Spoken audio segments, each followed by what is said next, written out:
Are you going to introduce our new guest, Sharon? If I switch to that one? Yeah, I am going to introduce our new guest. We're so professional at this. Absolutely. 3 days in. Thank you. Okay. Over to you. Our next guest is Mark Burton-Page. I'll give him a drink. And I'm going to get him to explain who he is and what it's not company, the organisation, association you work for. Yep. Okay. Oh, I have to. Okay, that was a question. Yeah, okay. No. If you don't mind. No, telling yeah, us. I don't. Oh. Absolutely. No, I'm the director of LUCI. LUCI stands for Lighting Urban Community International. It's the international network of cities on urban lighting. And you're based in. We're based in Lyon because the network was created in Lyon 15 years ago by the city, and it started with a group of 12, 15 cities. And then it started to grow because all the cities wanted to start the exchange process. So LUCI is, as you said, it's a collection of cities and people interested in lighting. Absolutely. How many members do you have, and what type of members are they? Well, so we have 70 cities that are member. Wow. So on four different continents, cities, massive cities like Moscow or Guangzhou or Shanghai in China or Seoul. More than 10 million inhabitants, but at the same time also very small cities, like 35,000 inhabitants, but still what unites them is they have a culture of lighting. So you were saying you got cities, really large cities, Absolutely. Toronto, Seoul, 10 million, but smaller cities? Yeah, 70 cities. They're all united by the fact that they believe that light can be a tool to develop their urban environment in a social aspect, economic aspect, cultural aspect. Of course, the sustainability issue is very important. Yeah. And now the smart agenda, of course, is very important for the cities. But cities can't do things by themselves only. So, of course, we have partners and associate members in LUCI. So the associate members are all the different lighting professionals. Okay. We go from the major lighting manufacturers, industry stakeholders, of course, to service providers, which are very important nowadays in the lighting industry for the cities, to small and medium-sized enterprises, down to studios with lighting designers, of course, lighting designers just by themselves. And then we also have a number of research centers, research professionals that go... Educational institutes? Well, mostly research, a bit less education, but why not? And then we have also, of course, if the other way around the spectrum is also now artists, individual artists that really join LUCI because they have an interest in putting out some light installations in the city or etc. Yeah. And we also have partnerships on top of all of this. So we started partnership with London School of Economics, and I know that one of the your guests was Don Slater and Elettra Bordenauer from London School of Economics. And also we started a partnership with ILD, so the International Association of Lighting Designers. Yeah. So we're kind of starting this to, I think, basically we need to co-construct lighting strategies for cities. So, if everybody's on board transversally, it can start to work. Yeah. We connect people. We try to connect people. Somebody needs to tie all those things together. Absolutely. Yeah. So. And share the knowledge. I guess that's the big thing, isn't it? I mean, Lyon, obviously famous for its light festival. You would say it was where light festivals started, isn't it? Really? Exactly. So we're in on an urban lighting stand. Yep. We know that you have a charter on urban lighting. Yep. Can you tell us a bit about Absolutely. Well, it's interesting because it's a document that was made 8 years ago. It was a process that brought together cities during a whole year. And they worked on, what are the common principles of urban lighting? Mm-hmm. And the goal for that document was actually to build a culture of sustainable lighting in the end. Yeah. And in there you have a number of principles, a number of things that really explain what a good lighting strategy should be or what it should take into account from the start. So it's kind of a transversal way of seeing things. So it started 8 years ago, but it's still very... up to date. When you can read it, I was reading it just before a few days ago again, and it's actually very up to date. There are a few things missing, but when you can read it, it talks about light pollution. It talks about good quality lighting design. It talks about a lot of those different aspects about darkness, etc. A lot of the different aspects that you really want to see in a city strategy. Yeah. A few things missing because at the time, maybe, smart lighting wasn't on top of the agenda. And it was just really starting. LEDs weren't really there. But still, so cities are signing this charter, and it's the voice of the cities, really, on urban lighting. Cities are still signing this, and we were in Africa just last year in May in Dakar. We did a big conference in Dakar for African cities to really understand what were the challenges, what were their needs. Yeah. And we had 8 cities to sign this charter just in Dakar. So major capitals like Bamako, Porto Novo, Dakar signed this. So it's gradually gaining more and more momentum. So your geography's got very good. Your geography's very good. It's getting better. Yeah. 3 years in LUCI, it's getting much better. I can tell you. I was thinking, I'm not sure where some of those are myself. But you mentioned smart lighting. Yep. So, it's very loud in here, isn't it? It's suddenly got very loud, but I'm sure we can hear us. What do you think the trends are for urban lighting, sort of at Light and Building? You've been here. Do you think smart lighting is obviously one of them? Yeah, definitely, of course. Well, I think, cities today have to think about global challenges. The mayors that are in charge, they need to fix the potholes, they need to fix the sewage, they need to fix urban lighting, let's say, okay? They need to fix infrastructure. So they have very concrete, pragmatic problems on their minds. But at the same time, because of the, let's say, moving part of the world, there's less and less focus, I would say, on intergovernmental ways of working, less and less power in the national states. So the cities are also gaining a lot of attention on a lot of world agendas, like climate change, tackling climate change. There's a lot of different things. And they have big challenges today to focus on. And we really think that lighting can be a way to solve some part of those challenges and to work especially for the quality of life. Because in the end, you, I, we're living somewhere. Yes. We're real people in a real world, and we really have focus on quality of life. That's where we're going, and this is everywhere in the world. Yeah. So this is our agenda. And we kind of see that the trends are kind of going that way too. And smart lighting is just one of the vehicles for this, okay? And by the way, we just launched this study with London School of Economics because we don't know what smart lighting is. Okay? Yeah, a lot of people are saying that. Everybody's saying it. But gradually, we're kind of getting the idea, okay? And what we want to do is really focus on who's saying what. And cities have different approaches to smart lighting, so we want to map this out, shake it all up, and see what's coming out of this. What's the good juice out of this kind of research. Try and get a common definition. And this is social research. Yeah. Okay. But what I see here, I think in Light and Building, but I've only been there for a few hours, and to be honest, it's really good to be sitting down because we've been going around. It's a long way. And so I wouldn't be able to really say what are the big trends in Light and Building because I need to go back, have a few sleep, think about it, and say, hey, that was what it was all about. Yeah. But what I saw in a few of those big booths where they wanted to build forums and agoras where people can actually meet each other, can actually talk, exchange. So I hope that I get this feeling that the lighting industry is also more listening to what's there.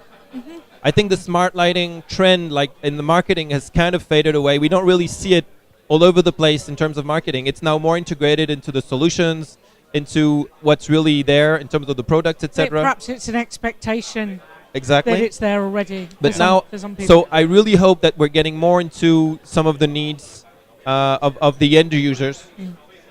Yeah, I hope so. Yeah.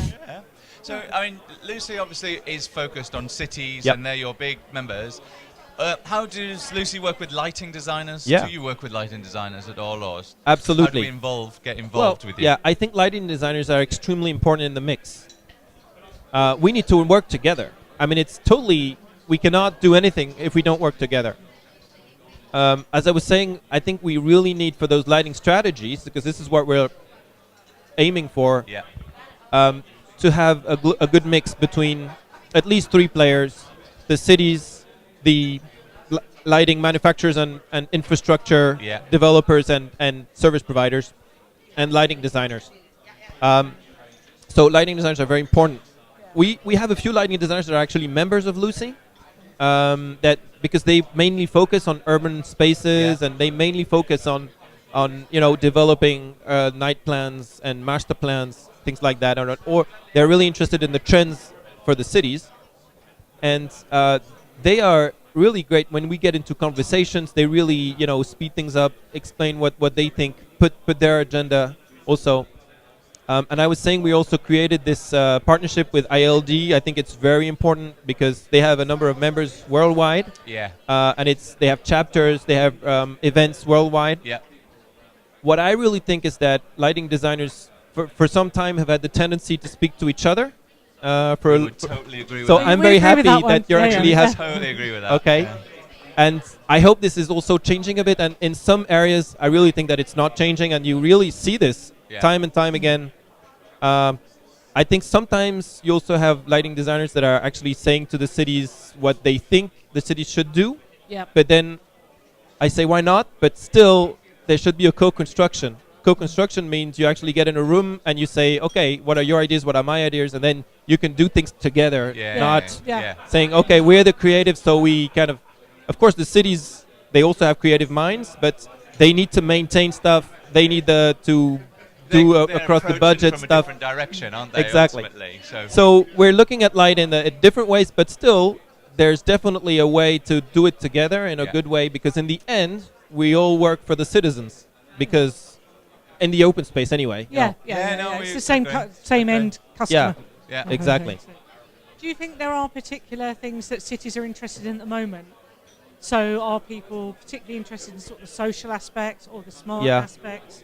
So LUCI, we started to work on 5 main topics, because we think that they're not lighting topics, they're societal challenges that we want to face, that cities face, and that together we can find answers to try to find answers too. So health and well-being, because we're all getting old in the end, and we all need better lighting for this. It's kind of one of the examples, but you also have in there, you have light pollution, you have a lot of different things that are really important for our earth, for our environment, for our nature as human beings. Okay. People are more aware of that now than ever before. Exactly. But this is a new topic in LUCI. Yeah. Even lighting in public areas, but which are indoor. That's schools, prisons, hospitals. This is important for us. Yeah. It's still public lighting, but indoors. But this is very new for us.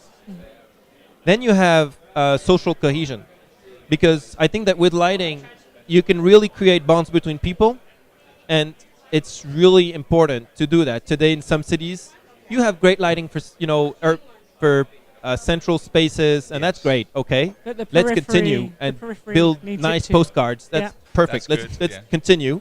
However, you also need great lighting for other people. So let's build that.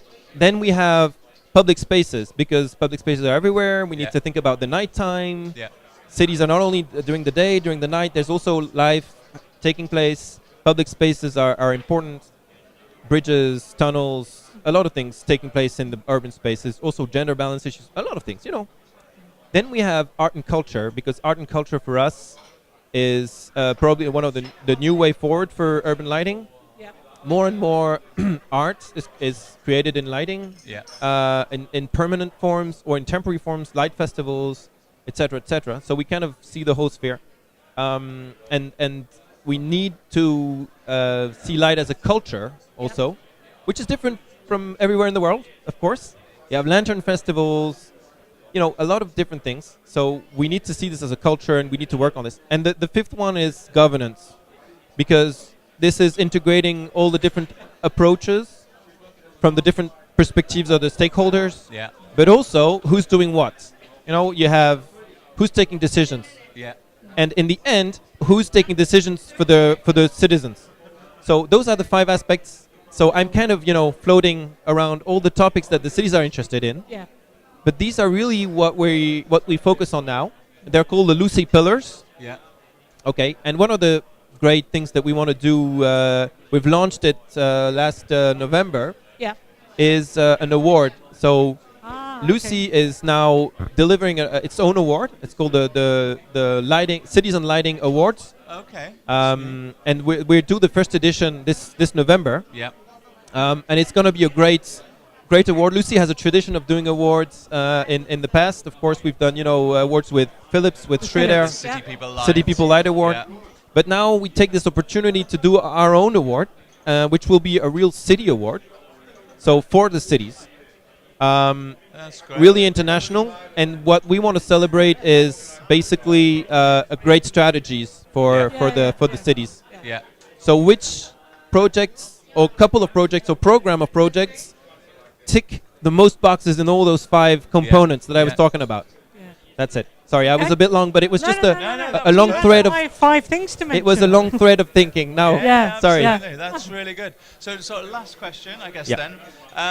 So what's LUCI's activities? What things are coming up this year? Okay. Yeah. And how do we, or anybody who's watching, or anybody who wants to know about LUCI, how do we find out? How do we connect with you? Absolutely. Well, LUCI is also changing a bit. So LUCI used to be a kind of seen as a club of cities. It's not only that now. So we will be reaching out more to the wider community. So giving more information also. So you can sign up for a newsletter that's going to start soon. That's one thing, to get more information. But basically our activities are a lot of events, publications, and working groups that we put together to discuss all of this. I'm not talking as Mark, I'm really talking as, the cities. So all of this is coming from discussions that we have. Yep. And basically, the best way of doing this we found in 15 years of working with LUCI is bringing people together to talk about meaningful things. So we have events. The next one is in Toulouse, and everyone's invited to see Toulouse, of course, as a city, what their lighting strategies are, what are the main things they're working on right now. They've put together a connected luminaire with form detection, which is really interesting, with a local startup. And they've kind of, it's not only a pilot project, I think they have 600 luminaires now, so they have kind of, a real base. Toulouse is the 4th city in France, so it's a big city. They have, it's the main center for aeronautics in France. Yeah. Well, whatever. Okay. I could go on and on because I really love the city. Okay. So Toulouse is the next big thing. And then in November, we have our big event, our flagship event. It's the AGM, Annual General Meeting, which is the International Forum for Cities on Urban Lighting. And this will be in Rabat in Morocco. So what we want to do, Morocco is a really great place to be, really trendy right now also in a lot of places. What we want to do, this is a challenge, what we want to do is bring together our European network, our Asian network, and an African network in Rabat to really talk about what is light today. It's great to see how much LUCI has expanded. You can't hear me, but I'm on here. I was saying it's great to hear sort of how much LUCI has expanded over the time we've known you as an association, and how many members 15 you have, years, and the fact that you've expanded into like sort of and Africa. the connections you're making. I think that sounds really, really exciting. One of the things I didn't mention is as expansion is going, we just opened a small office in Korea. Wow. So it's really a small office, but with a big aim also. It's very interesting. It's called the LUCI Regional Office for Asia. Yeah. And we have a yearly event there, bringing together all the Asian cities. So we now have also a new member from Thailand. So it's interesting connections. Excellent. But last year we did this event in Seoul. We had 15 new cities we didn't know about, and they came to talk about light. And we had people like the World Bank, major stakeholders around the region that are really interested in this. And I was like, hey, it's a real global phenomenon. There's really something happening. So, yeah, really interesting stuff. Excellent. So thank you very much. Watch this space as LUCI goes. Absolutely. Yeah, of course, we have a website. We have stuff. Go Twitter feed and Facebook and stuff. Yeah. What is it? www.luci? Yeah, www.luciassociation.org. Yeah. Brilliant. Thank you very much, Thank Mark. you, Mark, for your Thank time. you. Goodbye to Sharon's mom. She's watching. I don't know if she's watching. I'm not sure.